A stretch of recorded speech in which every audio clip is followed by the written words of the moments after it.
Сразу представлю. Давайте Айзаде поаплодируем. Девушка, которая, несмотря ни на что, проснулась в воскресенье, прекрасно выглядит. Наверное, легла спать. Ваша поддержка — это самое главное. Время 50:02. 4-е место. Категория 10 километров. 40 и 49 мужчины.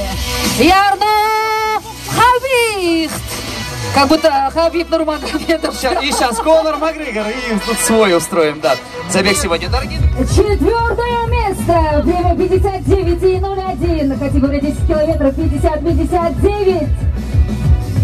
Женченкова Ирина. Давайте еще погромче поддержим. Что-то не слышно. Погода сегодня заставляет двигаться, да? Такое спортивное настроение. Я первый раз на таком марафоне. Очень рада здесь быть лично. И как компания желаю... Бүгін UFC 229-да замандашыбыз Хабиб Нурмагомедовтың жеңишине сүйүнүп бир видео киргизген элем Инстаграмга. Ал видеонун астында 90% эркектер негативдүү комментарий жазыптыр. Кыз деген кыздай болбойбу?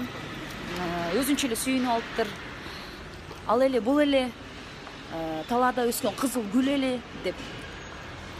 Билбейм, кыздарга негативдүү комментарий жазса түшүнөт элем, бирок эркектер кыздарга негативдүү комментарий жазганын түшүнө албайм. Кантип түшүнсө болот? Одни эмоции, гап жок.